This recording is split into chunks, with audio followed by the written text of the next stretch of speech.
The celebration had barely begun when trouble quietly started growing in Babylon. The king had rewarded Daniel. The palace honored him. The people talked about him. But not everyone was happy, because while Daniel's star was rising, someone else was watching carefully, watching silently, watching with jealousy. The great city of Babylon was alive with excitement. News traveled through the streets faster than ever. Merchants discussed it in crowded markets. Soldiers spoke about it near the city gates. Servants whispered about it inside the palace halls. Everyone seemed to be talking about one thing: Daniel, the Hebrew captive who revealed the impossible dream, the man who saved Babylon's wise men from execution, the man whose God had revealed mysteries that nobody else could explain. People were fascinated. Many admired him. Some respected him. Others were simply curious. But among Babylon's powerful officials, a different feeling was beginning to grow, the feeling of jealousy. Days earlier, Daniel had been just another captive, a foreigner, an exile from Judah, a man with no influence, no power, no title. But everything had changed. King Nebuchadnezzar had elevated Daniel above many of Babylon's By royal decree, Daniel is now chief steward of the grain stores! Many officials struggled to understand it. How could a prisoner suddenly become one of the kingdom's most important men? How could someone from Judah receive such honor? How could a foreign captive rise so quickly? Those questions echoed throughout Babylon. Meanwhile, Daniel remained humble. He never claimed the glory for himself. Every time people praised him, he pointed them toward God. He knew where the wisdom had come from. He knew who deserved the honor. And that humility made him even more respected. But it also made him stand out. Everywhere he went, people recognized him. Some gloried him, others watched from a distance, and some secretly hoped to see him fail.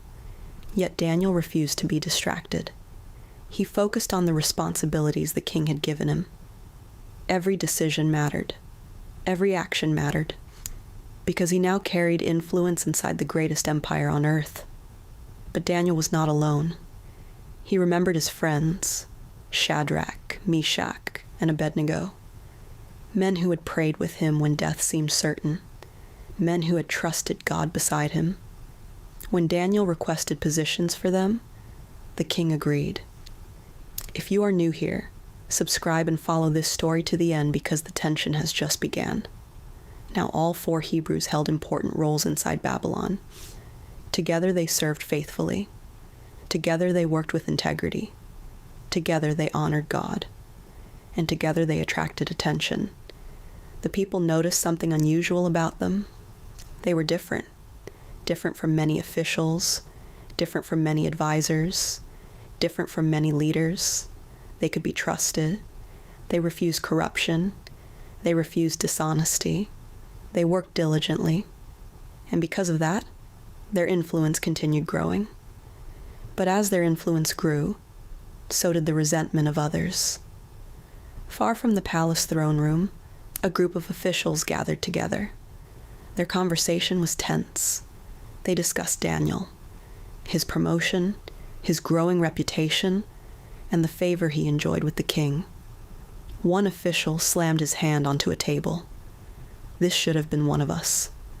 The others remained silent, because deep down, many felt the same way. Years of service, years of loyalty, years of effort. Yet Daniel had surpassed them all, and they hated it. The seeds of future conflict had already been planted. They just had not begun to grow yet. While jealousy spread through certain circles of Babylon, King Nebuchadnezzar wrestled What does this dream mean? And what are these 4 great beasts? Daniel had explained it. The images remained vivid in his mind. The golden head, the silver chest, the bronze body, the iron legs, the stone not cut by human hands. The king often thought about those images, especially one part, the head of gold. Daniel had declared that Babylon represented the head of gold. the greatest kingdom of its time, the most powerful empire on earth.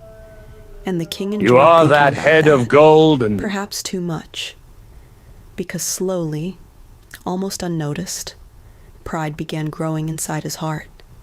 The dream had revealed that Babylon would one day be replaced. Is this not Another Babylon kingdom the would come. Great, which Then I have another. built? Then another. But the king did not like that idea. He preferred focusing on Babylon's greatness, its walls, its armies, its wealth, its glory.